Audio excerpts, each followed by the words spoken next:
Yo, this Sesco, who this?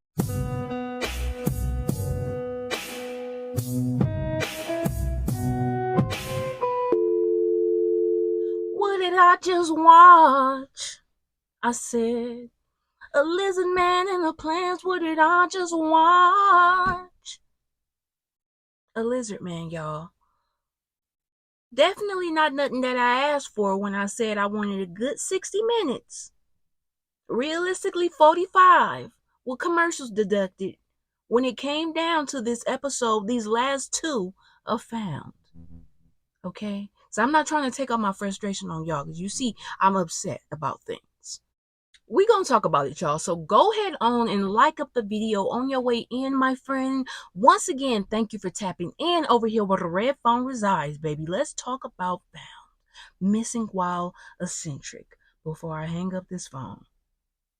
So what's up, y'all? We are gonna just talk about this episode 12 because I really was expecting more. I'm just gonna go ahead on and say it because I waited a whole 2 weeks and I just was waiting on. The way that she called Don up, okay? I'm talking about episode 11. The way that we ended on that cliff note with Gabby calling Don and letting him know, I need to talk to you about Sir. Get over here. Come quick. Craig's in trouble. Okay? And Don did just that. I was really expecting to see Sir get pressed a little bit harder. I don't know. Maybe even expected him to be leaving the premises at some point. It's taking an interesting turn here. So yes, y'all, without further ado, let's get on into it because we start off where we left off with Gabby just really pondering things and flashing back on the fact that she has summoned Don. She knows it's to the point of no return at this point. She didn't call Don to come over here to talk about Sir. She gonna have to tell him what's up. When Don get over there, bamming on the door and burst in, he looking all around like, Gabby, what's up? What's going down? Gabby won't even say anything. Gabby is speechless. She's stunned. She just sitting there. Don asking her 1,000,001 questions. Did they find something new? Like, what's going on, Gabby? She just look off toward the basement and Don just walk over there to it. And he goes down into the basement, y'all. And at this point, I'm just thinking to myself, like, okay, now we all have came to the conclusion that Don knows about Gabby and Sir as far as where they stand now. He knows that Gabby, I'm gonna just go ahead on and say, who else didn't think that Don helped Gabby kidnap Sir?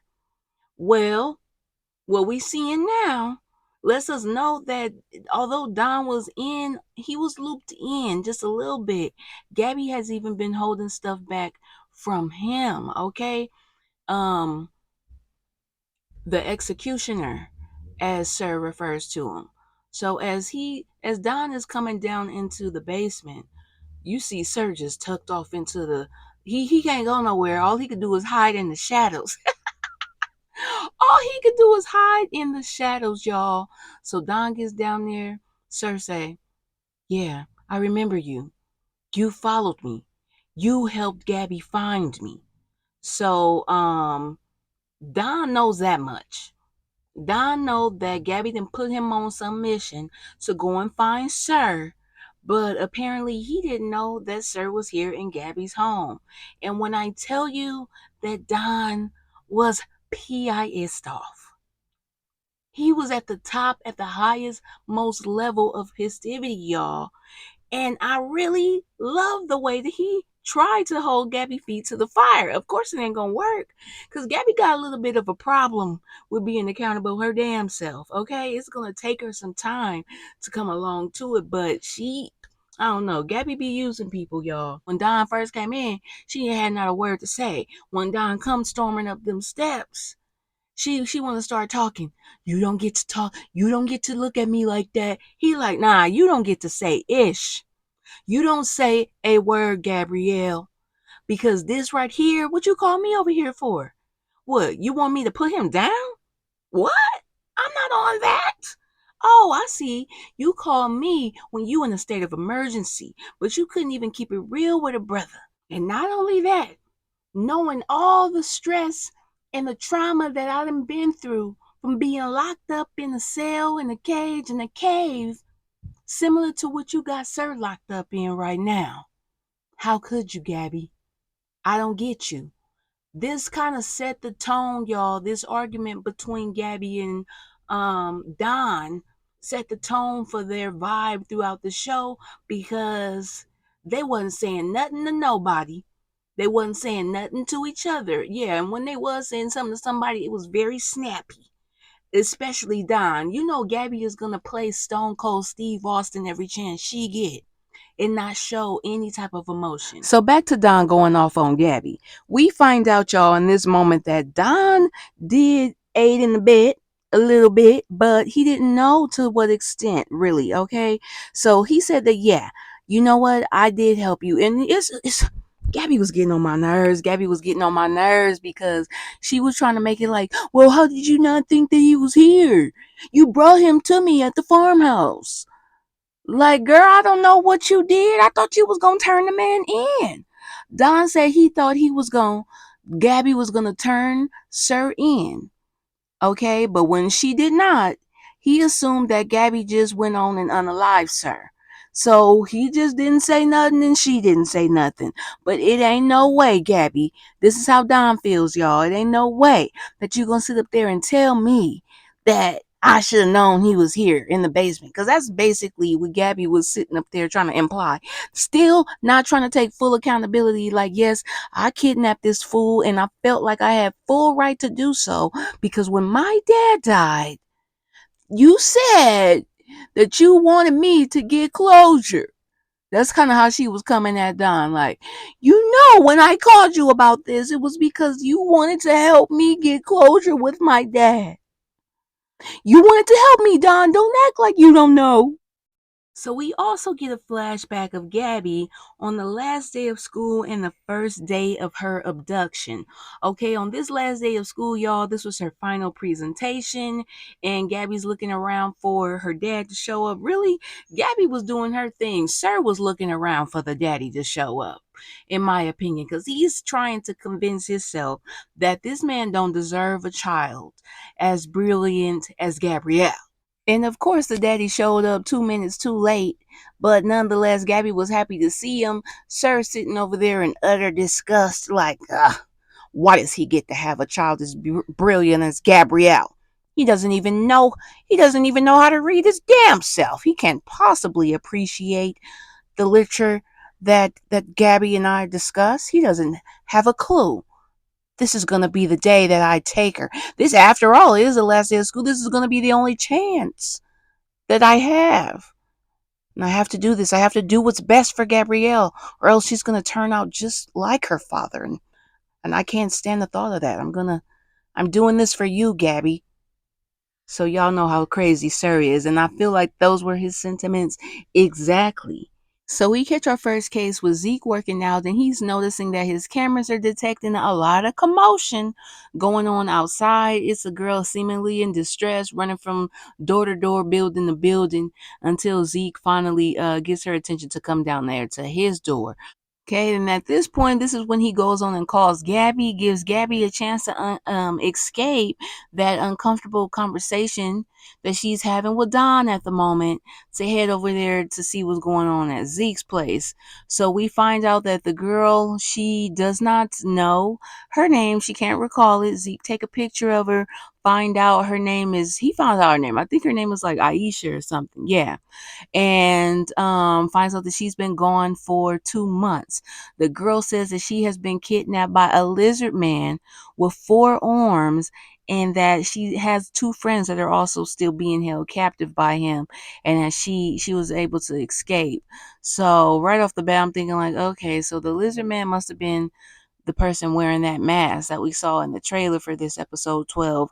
And I'm just off top, just really disappointed that it ain't got nothing to do with Sir. This is about to be one of those stories for a missing person that I could care less about because we have so much else to deal with at home, Gabrielle. Nonetheless, this is our case. We're working with someone who can't, I ain't gonna say that she can't distinguish fact from fiction, but M&A sure can't. They don't know what she's telling them was true and was not. So, it's up on them to figure it out. Now, Don is back at Gabby's house and he's just sitting in front of the basement door kind of cocked open, listening to Sir taunt him, talk about how Gabby loves him. Okay, that Gabby loves Sir and that she can kill me. That's why she sent you, because she loves me. You know that, don't you? Gabrielle loves me. That's why she sent you here, because she can't do it herself. You know that I help you guys solve all your cases. Yeah. Did you know that? Meanwhile, back at the M&A office, the rest of the crew is noticing the attitude from Don toward Gabby. Like he's really throwing some shots right now, and everybody's just kind of wondering what's the deal. So we go ahead on and proceed with our case by interviewing some quote unquote friends of the missing girl Aisha. I believe that they were actually her co-workers, but they definitely wasn't no friends. Okay, they said that Aisha had been photoshopping pictures of herself into photos with them, pretending to be closer than what they was. We also find out that Aisha lives in that fantasy world where she's speaking different languages, referring to locations in real life as locations referenced in a book and some type of Dungeons and Dragons shit, y'all. So she be dressing up, and Margaret knows these costumes because Margaret thought that the content was a little dark for her own kids at the time, so she remembered it because she's the detail lady, but she wasn't playing no games around with it. Okay, so Margaret is cooking up a plan nonetheless, and Gabby goes back to the basement of her home to talk to, or to just check on and see what's going on with the status of Sir's life, because Don ain't been talking to her. And that's exactly what Sir says as she comes downstairs. He's like, "Yeah, I'm still alive. You must have to come and see for yourself, because the executioner, your little homeboy, must not be talking to you. You want some more help, don't you? You need my help." And then he even admits at this point that he took Gabby because her dad didn't deserve her, in his opinion. And that not only did he take her, but that the family tried endlessly and reached out to him for support even. But he just still thought, like, you know what, I can't even put these people out of their misery because they just don't know what to do with my precious Gabrielle. Sir really trips me out because he will sit up there and say all this to Gabby and then wonder why she be threatening his life afterward. Like, do you think that just being truthful about it, like, are you still trying to hurt or, cause pain to Gabby in the same breath that you trying to convince her of your love? Crazy man.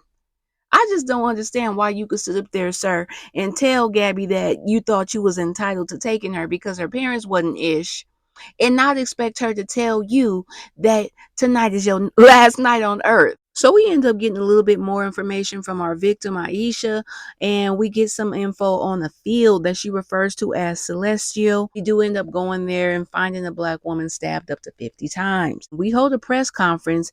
Gabby's taunting the killer at this time, the predator. And Trent's just like, what is she doing? She out here wilding. What's up? But it's all the animosity that Gabby has now towards Sir, feeling the little tension between her and Don even. Yeah, she's taking that out at the press conference. Nonetheless, we're trying to find somebody that's a part of this fantasy world that targets women from Jupiter that are black and they speak that language and da ra. It's getting real kooky. It's getting real eccentric, I should say. Next stop is the rave. We're going to go here and see if we can weed out any information from anybody, or maybe stumble upon the predator himself, because this is his playing ground. He knows that the type of woman that he needs to abduct for his own sick fantasy, because I'm sure that he's some type of ghoul or goblin within the game his damn self. Nonetheless, the crew is here. Gabby and Don are still having it out. They arguing and carrying on to the point where Gabby walks away to try and take a phone call from Zeke. And as she's walking away, Zeke is trying to provide her with some very crucial and important information that the predator could most likely be in a box truck, a white box truck. Okay, he's saying this to Gabby just as she is next to what? None other than a white box truck, and all that tussling and kicking and carrying on that we saw in the trailer for episode 12 was Gabby getting abducted by the lizard man. Yes, he grabs Gabby up and throws her into the back of that truck, you guys.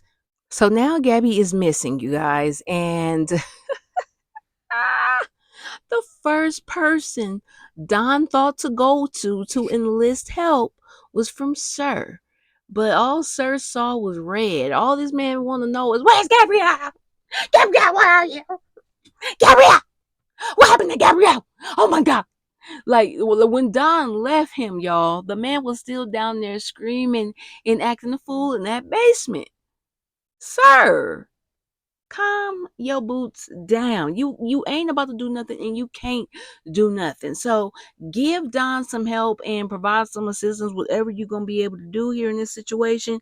Because if we lose Gabby, we gonna lose your ass too. That's for damn sure. Think Don about to be coming over here every morning, cooking you food and changing your water and all that, carrying on that Gabby do? No, you will really be donezo then. Don't make Don do it. You better hope Gabby get found, because she is in this box truck, you guys, with a box on her head. Gabby's in this truck with two other girls, which we find out to be Aisha's friends that she said that she left behind, Estrella and Nova. Okay, but only one of them speaks the lingo of the people that this predator abducts. So Gabby is quick to find out and weed out and find and just call this girl out. Nova, you don't speak the language. The gig is up, and Nova didn't waste no time with taking that box off her head and pounding on the back wall of the box truck just for the guy, the lizard man, to come out, open up the gate. And she's like, they figured me out, we got to get out of here. Look at this fools. So we figure out that this lady is actually, I think that this was the boss at wherever Aisha was working at, a little manager or something like that, where Aisha was working. And her husband is the one that abducts and they both kill. So that's why the lizard man is described as having 4 arms. Isn't this sick, y'all? So back at M&A headquarters, the crew is connecting the dots and then figured out that the lizard man is married to this red-headed heifer, Nova. If you really want to say that that's your name, girl, because we know it ain't. I don't know what kind of sick fantasy you have, Nova. You gonna help your husband kidnap black girls, and I don't know. It's really giving the episode of Law and Order SVU, where this white supremacist couple kidnapped, or they didn't even kidnap, they straight out adopted a little black boy just to get him shot so that they can get the money. Now, at least money was involved in that case. At least it was a purpose. As scandalous and disgusting as it is, at least they was going after something monetary. I don't know what the point other than sick fetish and fantasy is going on with y'all two. Anyway, Lizard Man and Nova are trying to now get rid of Gabby and Estrella, and it ain't going down on Gabby's watch. Okay, I was trying to get a still picture of this moment for you guys, but it was so much tussling and fighting and carrying on going on in that scene that I couldn't get nothing without a blur. But you know, the crew came in waving guns and flashlights just in the nick of time, because Gabby was just getting ready to get off in your ass, Mr. Lizard Man. But our boy Don came in and handled her dirty work for her the way that he wished he could with Sir. I swear he took out all of his frustration on the lizard man that he wished that he could take out on Sir, and probably that he wished he could take out on Gabby little ass too. Because although Don has expressed some frustration with his friend, he also has so much love for her that, yeah, he's just happy to be able to protect her. That's what I saw in this moment. He might have threw in the lick in there for Gabby, but yeah, it was all love. And everybody was happy to see Gabby once they reunited Aisha and Estrella at the hospital. Margaret came in, tears of joy. So did Lacey. Everyone thought about how sad they would be without having Gabby around, because despite Gabby having her ways, she has definitely been there for each and every one of them and empowered them to use their own trauma as a superpower when it comes to finding these missing people. Now, tonight's episode ended a little bit different because we are really used to seeing the episode end on a Gabby and Sir note, but tonight it ended with Gabby and Don. Don letting Gabby know that, hey, I guess, see where you coming from, because I had to use Sir. I had to go to him for help to find you. So I get it. I understand why you doing what you do. Gabby swearing up and down that tomorrow she gonna tell everybody else at M&A what the deal is. Now, Gabby claims that she understands and is ready for the backlash that she's about to get when she let everybody know that Sir is in her basement, that she has been holding Sir hostage, and not only that, but using him to work the cases that they've been working there at M&A. Okay, so I mean, I really don't know how this is gonna go and how well it's gonna be accepted. But Gabby, we gonna see what you're doing, because I don't know if you being for real right now or if you really just still trying to secure Don's secrecy by manipulating a little bit. The way that she's so adamant about telling her secret, her biggest secret in life tomorrow, I don't know. I just feel like she saw the way that Don was punching on the lizard man behind her, that he might still be a little bit up under her thumb. He might still be usable. Don, you better hold her accountable. You better make sure that she tell every damn body too. Do not end up saying Gabrielle don't tell. So it's gonna be me, you, and Sir Secret now. I don't know what y'all think is gonna happen. Is Don gonna end up being who we thought he really was in the first place? We know that he holds all of the secrets, but we also thought that he knew a major secret. But now that he's in on it, I think that he might end up um convincing Gabby not to spill the tea for real, and that everything will be okay if we just keep Sir down here and keep letting them solve the cases. I know I'm not gonna tell nobody, Gabby, and I'm over being mad at you, sis. I feel like that's where we going right now, y'all. Either way, I'm still very interested in seeing the final episode 13 of season 1. Definitely excited to see season 2 begin. I'm happy that that was renewed already, so we know we coming back for another round. Y'all, I'll catch y'all in the next video. Put a red phone down in the comments and let me know that you was in the building, and let me know what you thought about this episode and Gabby and Don and the whole little trifecta now of Gabby, Don, and Sir. And I'll see y'all in the next one. Bye bye. Yo, this Sesko, who this?